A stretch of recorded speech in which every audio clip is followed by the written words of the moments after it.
Welcome to the verse-by-verse study of the book of Daniel. We'll cover the first half of chapter 11 today, which will begin the book's final prophetic vision. We learned from chapter 10 last week, Daniel has been visited by an angel who will give him a detailed and lengthy prophecy about the future of the Jewish people. Again, why is God doing this? What is God's purpose in sharing these future events? Jesus explained prophecy this way: I am telling you now before it happens, so that when it does happen, you will believe that I am who I am. Prophecy is not meant to frighten us or give us a precise roadmap about the future. Its purpose is to point us towards Christ and to encourage us, to encourage our faith. Prophecy testifies that God is who he says he is, and his promises are true. The prophecy in these next 20 verses will cover a time span of 3.5 centuries, from 537 BC to 175 BC. God will give us specific details about the future. And we now have the benefit of the secular historical record that precisely verifies these events, that they indeed occurred exactly as God said they would. This prophecy will begin by covering the final 200 years of the Persian Empire. After the Persian Empire, the vision will shift and give us details about the next 150 years of two future Greek kingdoms, the north and the south, including even their individual kings, their marriages, alliances, and these turning point battles. And we'll also see the emergence of the Roman Empire. But that leads to a question. Why does God focus so much only on these specific empires? There were many other civilizations at this time in Asia, Africa, Europe, as well as North and South America and Polynesia. So why did God focus only on those people? Romans 6:10 tells us Christ died for us all. And John 3:16, God so loved the world, all the world, that he gave his only Son. So God does indeed love all of us equally, Jew and Gentile. But God chose one man, Abraham, in 2000 BC, and made him a promise that his offsprings, the Jewish people, would be an example to the world. He told them that if they followed Yahweh, if they followed God, they would be blessed. And sure enough, during the times of the King David and King Solomon, Israel was one of the most prosperous and blessed nations in all the earth, much like the United States is today. A light on the hill to others, but pride, arrogance, and greed led them away from God. These visions tell us that God has not given up on the Jewish people or his promise. That is why God's prophecy is centered on these specific people and a very small, specific plot of land, here in red, less than 300 miles long and 75 miles wide. God has chosen this land to be the birthplace of his Son, the solution to human sin. This place is where Christ will return, on the Mount of Olives overlooking Jerusalem. So God's prophecy centers on these people and this place, because it's the place of the Messiah. It points towards Christ. This prophecy will address the kingdoms that occupied this people and this place. Let's take a look beginning in verse 1, which is a continuation of chapter 10. The angel tells Daniel, and in the first year of Darius, the Mede, I took my stand to support and protect him. So the angel tells Daniel a curious thing, that he has been supporting and protecting this, quote, pagan Persian king Darius. Why would God do that?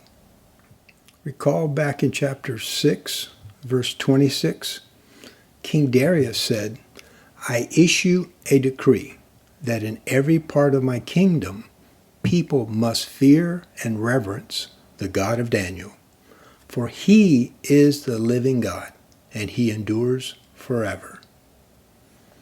And then we know from the book of Genesis, God said, I will bless those who bless you. The one who curses you, I will curse. And in you, God's people, and in you all the families of the earth shall be blessed. So that's what God is doing, exactly as he promised. He's blessing this pagan king because that king has blessed the Jewish people, God's people, and has also blessed Daniel. Recall that Darius is the one that appointed Daniel to the powerful position of the governor over all of Babylon.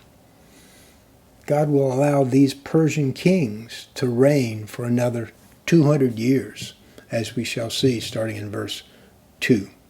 Now then, the angel declares, I tell you the truth. 3 more kings will rise up in Persia, and then a fourth king, who will be far richer than all the others. When he has gained power by wealth, he will stir up, meaning make war. He will stir up everyone against the kingdom of Greece. First, we shouldn't pass over that phrase, I tell you the truth. This prophetic vision that begins here in verse 2 and will end in the final chapter, chapter 12, it reads, is true. History and archaeology has testified to the veracity, to the truth of God's prophecy.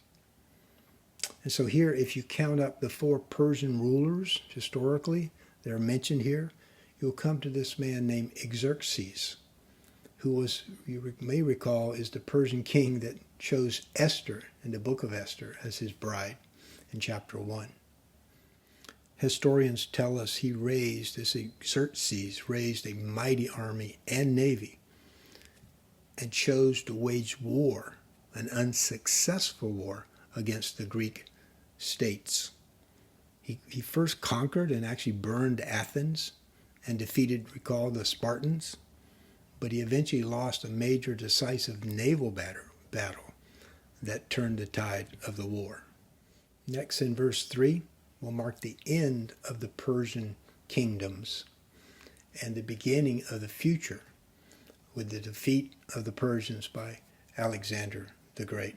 Then a mighty king will arise, who will rule with great power and do as he pleases. After he has risen, his empire will be broken up and parceled out towards the 4 winds of heaven.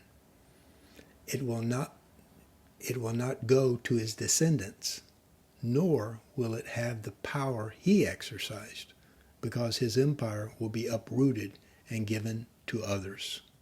After an 11-year campaign, this Greek king, Alexander, will have conquered all of Persia and amassed this large empire, including, again, the Holy Land. After Alexander's early death at age 32 in Babylon, and around the year 323 BC, his vast empire will eventually be divided, as the prophecy said, between his 4 generals, separated into 4 different kingdoms of the east, of the west, and specifically of the north and south. And because Daniel's vision will only focus on the northern empire, the Seleucid kingdom, and the southern empire, which is the Ptolemaic kingdom. Why only these 2 kingdoms?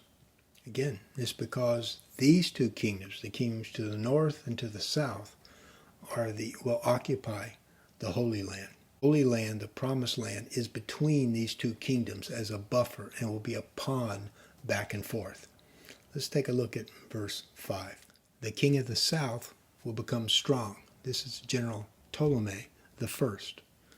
But one of his commanders will become even stronger than he and will rule his own kingdom, this kingdom to the north. That's the General Seleucus with great power. So this general Ptolemy will establish this Ptolemaic kingdom to the south, which consisted mostly of Egypt, and it will include the occupation of the Holy Land. This guy Seleucus, General Seleucus, will eventually control the north. But first, he got his start by working for Ptolemy in the south. And Ptolemy had given him a small army to attempt to take over the city of Babylon to the north of Egypt. Seleucus indeed takes Babylon, and he continues with his conquests and eventually builds a major northern empire. And as stated in the next verse, verse 6, he was an ally of Ptolemy of the south in the beginning. Some years later, an alliance will be formed between the king of the north, Ptolemy, and the king of the south, Seleucus. The daughter of the king of the south will be given in marriage to the king of the north to secure the alliance. But she will lose her influence over him, and so will her father. She will be abandoned along with her supporters. This alliance between the south and the north will last 37 years during the lifetime of these two generals, until the next generation. The daughter of Ptolemy II will marry the grandson of Seleucus from the north, the first. His name is Antiochus II. But there will be palace intrigue, jealousy, assassinations, all of it resulting in a constant warfare between these north and south, between these former allies that will last over 100 years. That's beginning in verse 7. But when one of her relatives becomes the king of the south, this is now Ptolemy III, will raise an army and enter the fortress of the king of the north. He's going to attack Antiochus II and defeat him. When he returns to Egypt, to the south, he will carry back their idols with him, along with priceless articles of gold and silver. For some years afterward, he will leave the king of the north alone. Later, the king of the north will invade the realm of the king of the south, but will soon return to his own land. The point of this prophecy is not to get bogged down in all these kings, but to understand that the Jewish people are literally caught in the middle between these warring kingdoms. And they're currently controlled by the south, but that's going to change. And this greatly impacts the land and the people, as we shall see. So this vision will cover these 6 wars that last 106 years. Historians call these the Syrian Wars. This is what's happening beginning in verse 10. However, the sons of the king of the north will assemble a mighty army that will advance like a flood and carry the battle as far as the enemy's fortress. Then, in a rage, the king of the south will rally against the vast forces assembled by the king of the north and will defeat him. After the enemy army is swept away, the king of the south will be filled with pride and will execute many thousands of his enemy. But his success will be short-lived. A few years later, the king of the north, now we're talking about Antiochus III, will return where? To Egypt, with a fully equipped army far greater than before. At that time, there will be a great general uprising, specifically in Jerusalem, against the king of the south, against Egypt. Violent men, meaning Jewish men, among your own people will join them in fulfillment of this vision, but they will not succeed. Then the king of the north, Antiochus III, will come and lay siege to a fortified city. We'll see that that's Sidon, and capture it. The best troops of the south will not be able to stand in the face of this onslaught.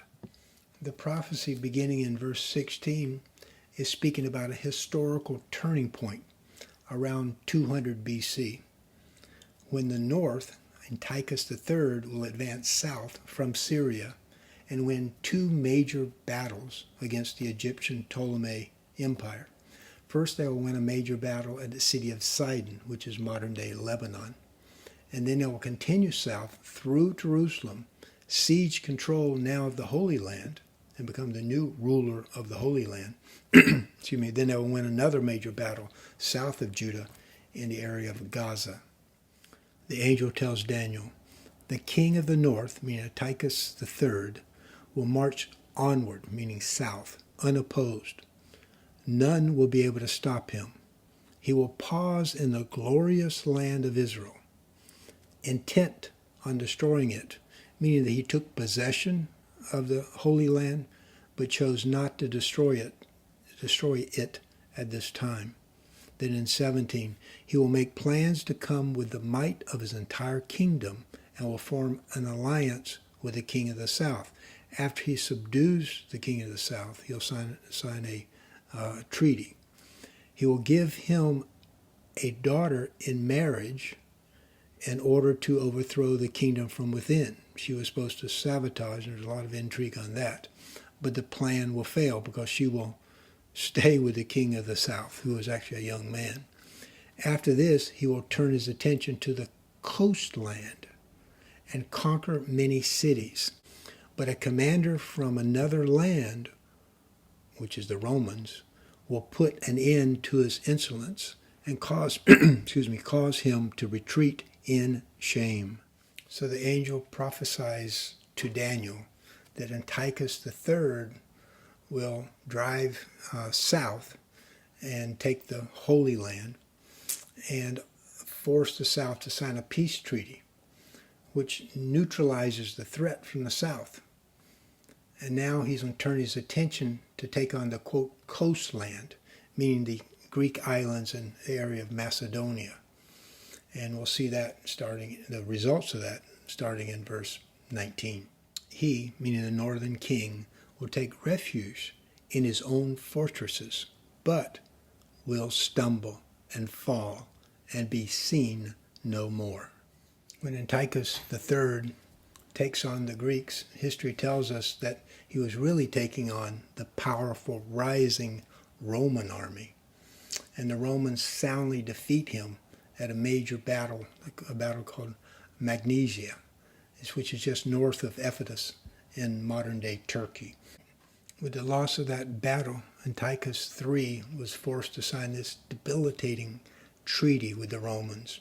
They required him to pay 15,000 talents of gold. He also had to give up his navy and all the territory of Asia Minor, as well as to turn over 20 of his closest family members as hostages until the taxes were paid, which included Antiochus IV, the future king, which we'll see next week. This victory greatly strengthened Rome's presence in this region. In addition, they signed a treaty with Egypt, this weakened Egypt, to be one of their protectors. So it set the stage, north and south, for Rome to be the next Gentile ruler and occupier of the Holy Land. Let's close with verse 20. His successor, meaning Antiochus III's successor, will send out a tax collector to maintain the royal splendor. But after a very brief reign, he, the successor, will die, though not from anger or in battle. So the prophecy says that Antiochus III will die and be succeeded by his other son, Seleucus IV, who will greatly tax the remaining empire, especially the Jewish people, in order to pay Rome the father's debt. And as the prophecy says, this son will be assassinated, and it will set the stage for the return of the second son back from Rome, Antiochus IV Epiphanes, who we saw in chapter 8. We'll see in next week, verse 21 in the King James Version calls this man vile.